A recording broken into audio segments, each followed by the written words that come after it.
Je ne sais pas pour vous, mais moi, ma mère me voyait policière. Pour elle, un gardien de la paix, c'est quelqu'un qui veille sur la sécurité des honnêtes citoyennes et citoyens. Le gardien de paix donne de temps en temps des contraventions. C'est pour obliger les citoyennes et les citoyens à respecter les règles. En fait, il maintient l'ordre. Et pour ce travail noble, il a un salaire garanti. Cela tombe chaque fin de mois. La policière en plus a une vie de famille. Un bon mari et des enfants.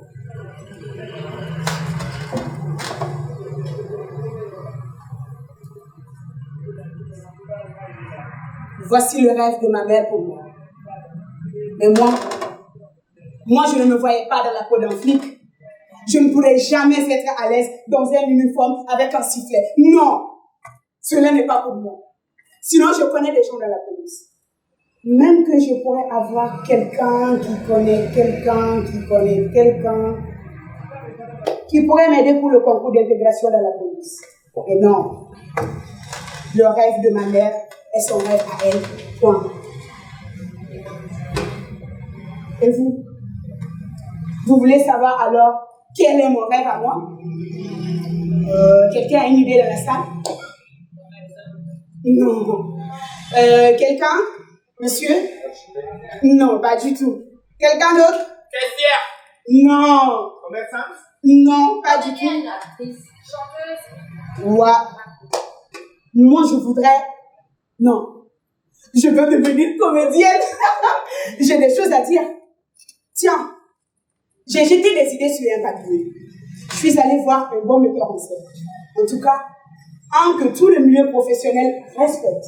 Car c'est un grand, un bon. J'ai demandé à une amie son numéro de téléphone. Je l'ai appelé.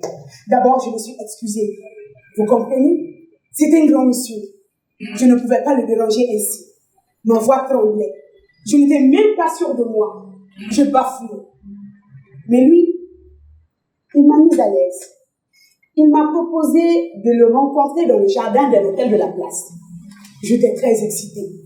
Je me voyais déjà sur scène, dans une création, le public qui jubile et moi qui brille. J'ai choisi ma robe la plus sexy, comme dirait ma petite sœur, au fond de la mise, c'est-à-dire la meilleure de mes robes, celle que je ne me mets qu'exceptionnellement. Je me suis fait ma tête, le maquillage,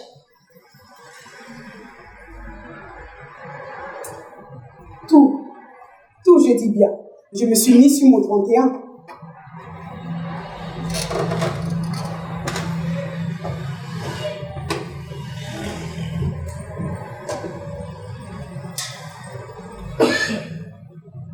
Et quand je suis arrivée à l'hôtel, il n'était pas dans le jardin.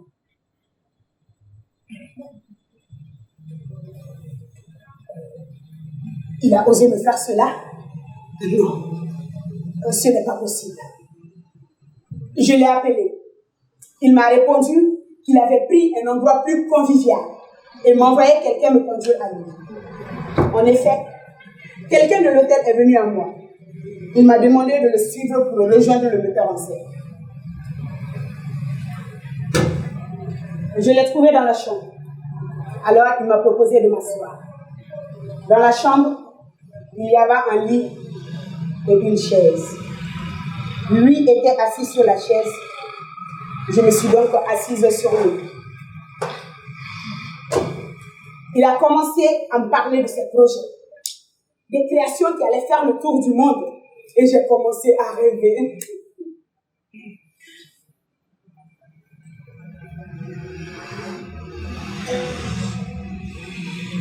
Il m'a tiré de mon rêve en me tendant un verre. Et je ne savais pas quoi faire. Moi, avec ce grand homme,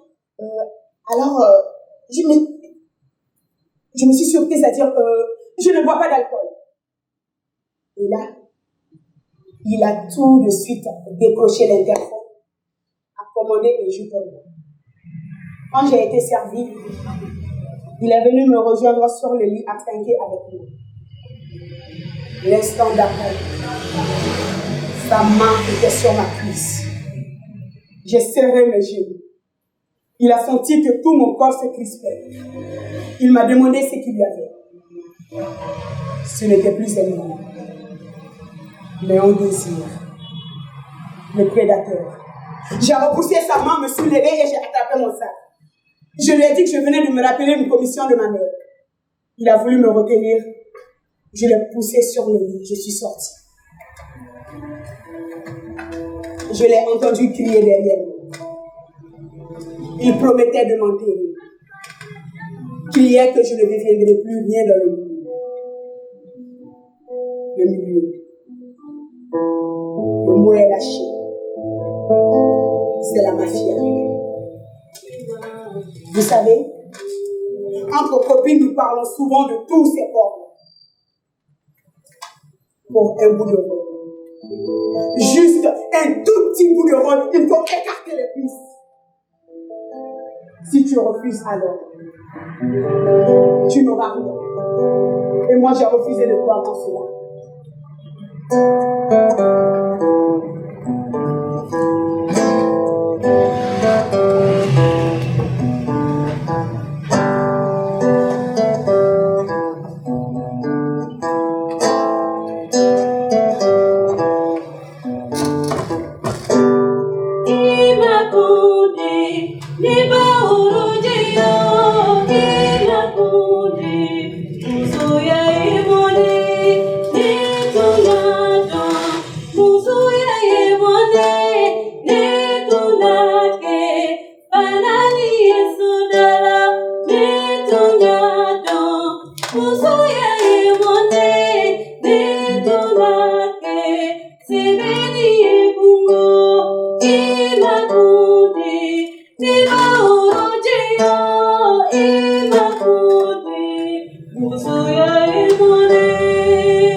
Il y a eu appel pour un casting. Je me suis présentée. L'équipe m'a demandé de jouer le rôle d'une mère. L'équipe m'a demandé de jouer le rôle d'une prostituée. Quelques jours plus tard, un assistant du réalisateur m'a appelé. Il voulait me parler contrat. Quand je suis arrivée au bureau, le gars a commencé par me parler de mon physique, mes lèvres pulpeuses, ma poitrine bien fournie et mes fesses, surtout mes popotins. Il était d'un lyrisme à faire pâlir le plus inspiré des poètes romantiques. Il m'a parlé de mon sex-appeal, que c'est pour cela que lui avait mis toute son influence en jeu auprès du réalisateur pour me faire choisir parmi toutes les postulantes. Et à se dire, elles étaient nombreuses. Donc, c'est grâce à lui que j'avais eu le rôle.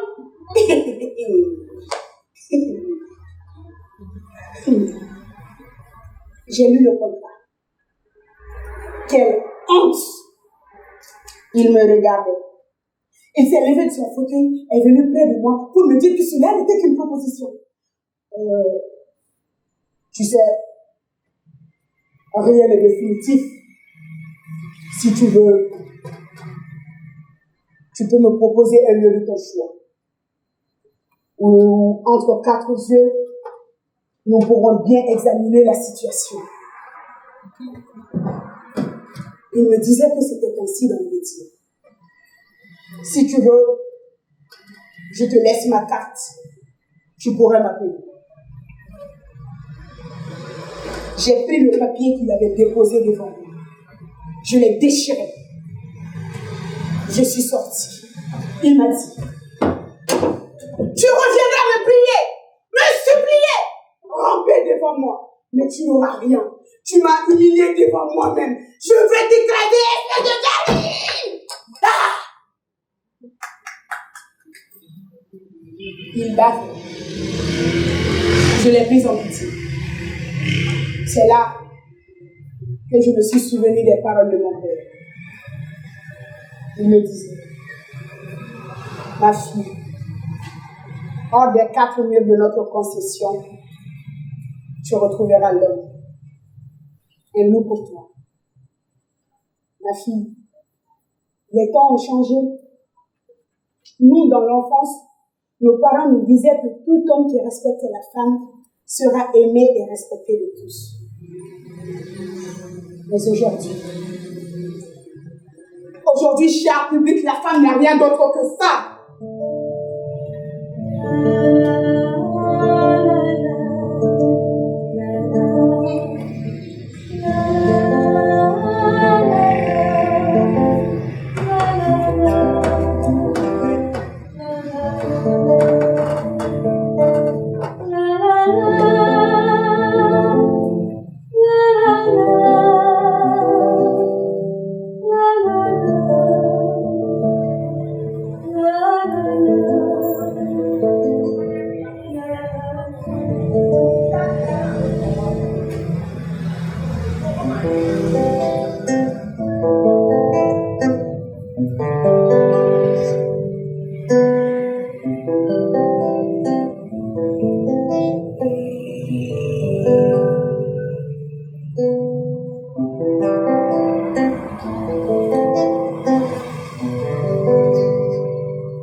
Je n'ai pas été appelée. C'est une autre qui a joué le rôle. Et j'ai du mal en la voyant. Je me dis qu'elle a peut-être accepté ce que j'ai refusé. Et je me demande si son frère, son mari, ou même son père apprenait le fond du fait. Bon, peut-être que c'est moi qui m'embarrasse de ces questions-là. Mais dans le milieu, il a été dit que je suis une fille qui se prend pour une vedette, que j'ai trouvé le cachet minable, que c'est pourquoi j'ai refusé de jouer, que je pensais que c'était une production hollywoodienne. Ma réputation de fille qui aime les sous a été établie. Mais voilà, je ne peux pas être à la fois productrice, artiste, agent. À moi toute seule l'industrie. Alors, il m'arrive de me dire que cela aurait été facile si j'avais épousé le rêve de ma mère. Mais ce que je me dis avec ce mouvement MeToo, c'est que ce n'est pas seulement chez nous. Peut-être de pareils cas existent chez les filles, dans l'armée, dans les hôpitaux, partout où se trouve un mâle et une femelle.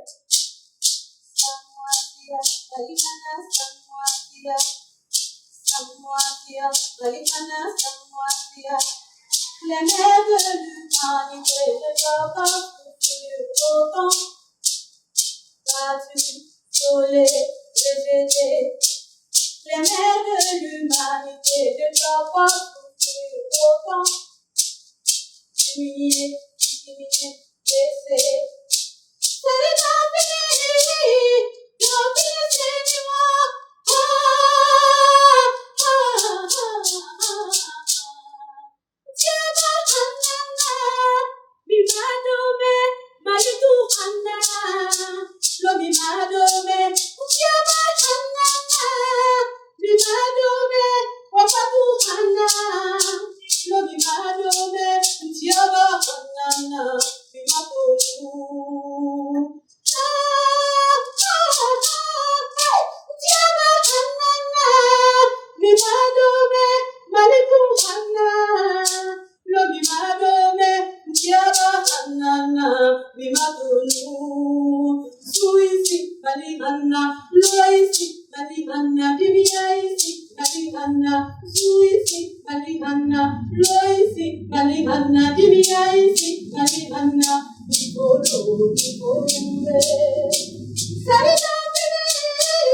Oui, j'avoue que je ne me perçois que comme objet de désir dans le regard des mecs. Ils veulent tous te posséder, te prendre. Quand tu arrives, les regards. Et quand tu passes, tu sens dans ton dos les mêmes regards. Ils soupèsent tes fesses. Les hommes veulent te dominer, hein. C'est pourquoi il y a certains rites. Moi, je dis que c'est parce qu'ils ont peur de la femme qu'ils ont instauré l'excision. Diminuer la sexualité de la femme. C'est vrai que certains expliqueront l'excision comme une pratique qui empêchera la femme d'aller voir ailleurs. Et le mariage, la polygamie. Oui, l'homme peut prendre jusqu'à 4 épouses. 4, hein? C'est la religion qui le dit. Si l'homme perd son épouse, il peut épouser la petite sœur de celle-là pour s'occuper des neveux et nièces. Cela s'appelle le sororat. Dans le sororat, il y a sœur. Donc, vous avez compris? Vous connaissez le rôle de la femme dans ma société? Patience et soumission. Elle doit tout accepter de son mari pour avoir la bénédiction de l'ancêtre originel. Ainsi, elle aura des enfants forts. Elle n'a rien. Elle n'a même pas le droit de posséder la terre. Elle doit se contenter de la moitié de l'héritage de son pays. Elle-même est héritage. Alors, comment un héritage pourrait posséder un héritage? C'est ce qu'ils se disent. Hein? Bon. Maintenant, une comédienne. Une artiste. Quel est son rôle? Quel est pour le commun des hommes l'image d'une telle femme? La femme, d'abord, de sa naissance au tombeau, elle doit être sous tutelle.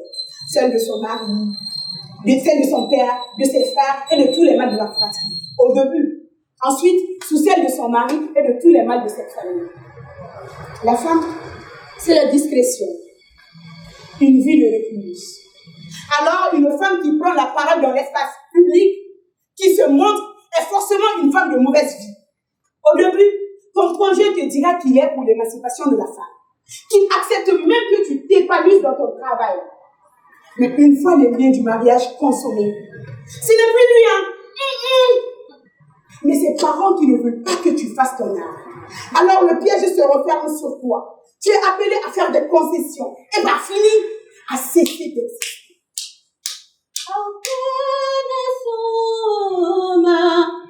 Musulu la kusilima, musuya ye pembaye. Aukana soma, ikusudika nege kurosigie musodogo yalale. Musuya ye kundoye, amepole musola kalula kelekele. Président Bolé Moussodela, ministre Bolé Moussodela, Walidou Bolé Moussodela, Moussoya te pensanye. Aukana soma, Moussolu la kosilima, Moussoya ye fembaye. Anu kaje. Kampolo di nyogoma, kasigi kakuma, kawili, kafokante, kaumaso musola kala kosilima, amebole musodela, mane dukubedia. Aukana soma, musolu la kosilima, musoya ye fembaye. Muso kankani, ponyani, karamani, tanto, per musola kaluye lolo. Lolo, muso luye, solika wili la lolo. Lolo, muso luye, pele kabara la lolo. Si kabara la lolo. Lolo, ko muso lu kanyani jugu munyu. Wala sade luka barika, solo luka irwo, kochela sigila daye oye, aukana soma, tiye sigika foleye, kakoto nyoron kala, kanyoron lame,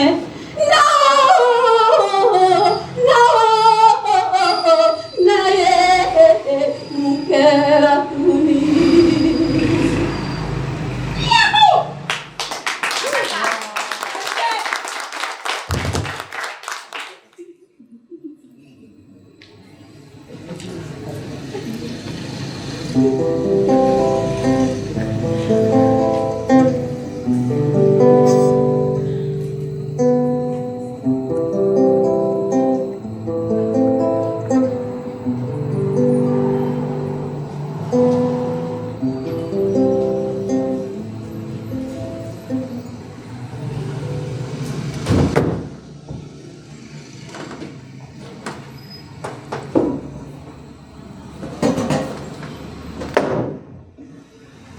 Oui, j'ai été blessée. Et c'est des mois plus tard que j'ai décidé de réagir. Je me décide enfin à t'écrire après ce long silence. Quand j'ai compris que tu ne parleras pas de moi à ton coéquipier comme une proposition de casting. Pendant très longtemps, j'ai failli lui demander à lui directement. Mais ça aurait été prendre le risque de recevoir sa désapprobation, son refus, sa surprise en direct. Quand j'ai su que tu ne lui en parleras pas, j'ai été évidemment très déçue. Pas parce que je n'aurais pas ce rôle, non, mais parce que tu ne lui en as même pas parlé. Oui, je t'ai cru. J'y ai cru et je me voyais déjà avec vous dans cette belle aventure. Et ça, c'est pour le côté travail. Après, oui, je ne suis pas une grande comédienne. Je ne suis même pas une comédienne du tout. Mais toi, mon cher, tu m'as parlé de mon talent artistique. Et moi, Comme une jeune caricaturale en quête de reconnaissance de ma valeur intrinsèque, j'ai eu envie de te croire. Et dans mon souvenir poético-nostalgique, j'ai omis volontairement le fait que tu m'as parlé de mon talent artistique, avec ta main posée tout en haut de ma cuisse, dans un genre d'hôtel où on a passé 3 quarts d'heure. Avoue qu'il y a un peu de quoi l'avoir un peu amer. Et comment veux-tu qu'après ton silence vis-à-vis de moi et vis-à-vis de ton co-metteur en scène, je ne vois pas ta proposition artistique comme un bon bobard pour me posséder, me baiser, me berner, etc. Je te laisse imaginer où est allée ma pensée pendant ces mois de suspense et de barbotage. C'est bizarre, car je m'étais sentie acceptée par toi, reconnue par toi. Mais en fait, peut-être qu'une bonne partie de ce que j'ai ressenti pour toi était basée sur une admiration. J'ose le mot. Et pour toi, envers moi, sur un désir charnel. J'ose le mot. Voilà. En gros, ça m'a fait souffrir. Car je suis passée du sentiment d'appartenance à la sensation d'avoir été utilisée et trahie. Voilà. C'est parce que tout ça commence à être un peu digéré que j'ai le courage de t'écrire. C'est aussi parce que je sature des relations médiocres que je vis depuis un bon moment. Je sature de ces relations tuées dans l'œuf. Ces relations où chacun reste égoïste, où même le timing est prédéfini. Ok, le sexe, c'est sympa. Je ne le nie pas. Mais ça ne va pas loin. Ce qui a été dur, c'est plus le côté de rêve de scène et aspiration à s'exprimer où j'étais pris. Ta noblesse d'âme, ton talent, ta délicatesse, ta discrétion, ton rang, le respect que tu inspires ont fait que j'ai voulu te croire plus et que je me suis moins méfiée. Et je ne te retire aucune des qualités subites. Et je sais maintenant que ta parole n'est pas forcément d'or et que tu as un peu abusé de ta position. Je sais que ma lettre sent l'amour propre brisé. Mais c'est aussi la lettre d'une fille qui a des rêves et qui mérite le respect. Et c'est pour me rassurer moi-même que je parle de respect. Car c'est dur, voire très dur de se sentir respecté après ce genre d'aventure.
Oui. Vous avez compris que sur ce coup, je me suis laissé avoir comme sur ce contrat avec le metteur en scène. Nous avions fait le tour des producteurs. Je faisais la guicheuse. Je me disais combien il est important que notre projet soit financé.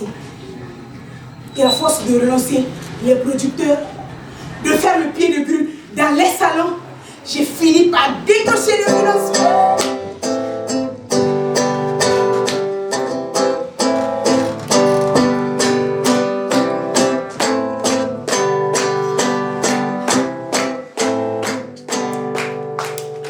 Le metteur en scène m'a invité dans un restaurant. Après le repas, il m'a demandé de lui faire un massage.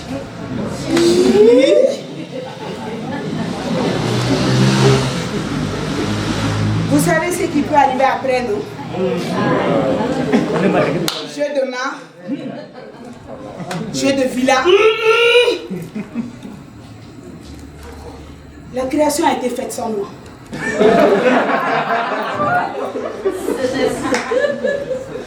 Et le metteur en scène m'avait dit que si j'ai pu avoir des producteurs, le financement pour le projet, c'est que j'avais couché avec eux. Donc, je n'ai aucun mérite sinon que celui de mon charme. Quelle tristesse. Une fois de plus, je m'étais réduite qu'à un paire de seins, un trou et 2 fesses. Alors j'avais conclu que tous les hommes de ce métier n'avaient qu'une bite à la place du cerveau. Donc je m'étais trompée. Ce monde n'était pas le mien.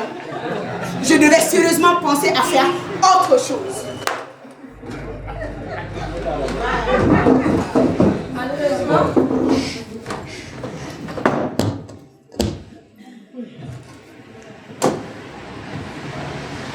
mais les parents, les amis me rappelaient le sketch que j'avais donné il y a quelques années lors d'une cérémonie dont moi-même je ne me souvenais plus. Mais comme le chef de l'État était présent, forcément la télévision nationale y était. Alors la télé avait pris des images et tout le monde m'avait vu. De temps en temps, je recevais des coups de fil. On me demandait, la prochaine c'est pour quand? Souvent dans la rue, les gens me disaient, ah, c'est la grande comédienne, on t'a vu à la télé. C'était bien laid. Vraiment, j'étais malheureuse.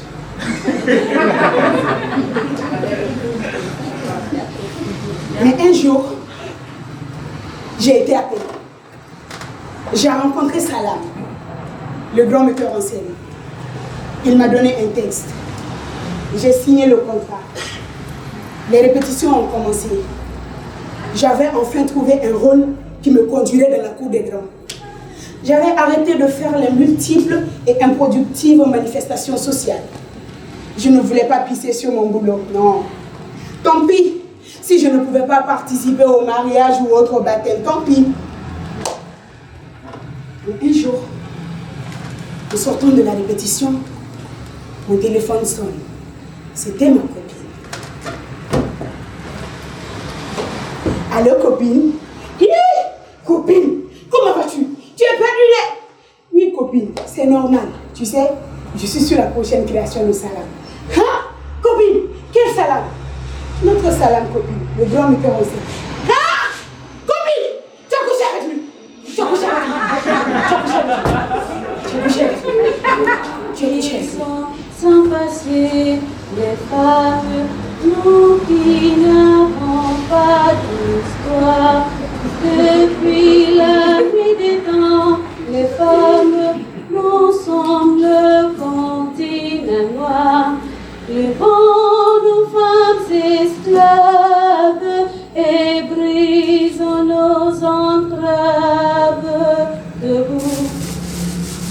debout.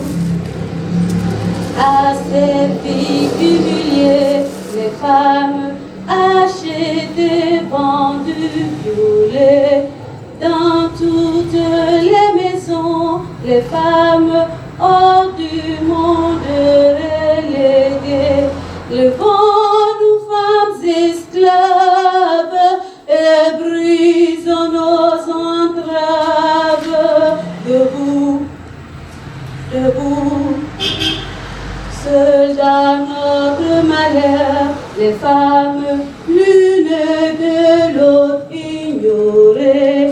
Ils nous ont divisés, les femmes, et de nos sœurs séparées. Le vent nous femmes esclaves et brisons nos entraves.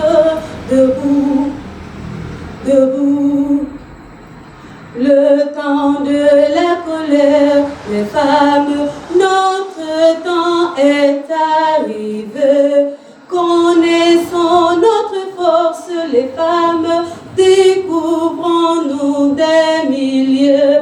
Le vent nous femmes esclaves et brisons nos entraves.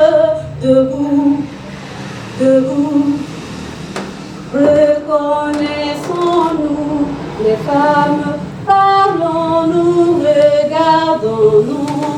Ensemble on nous opprime, les femmes, ensemble révoltons-nous. Levons-nous femmes esclaves et brisons nos entraves. Debout, debout, vous pouvez faire avec nous. Levons-nous femmes esclaves et jouissons sans entrave. Debout, on va sur tous Eva. Debout, le vent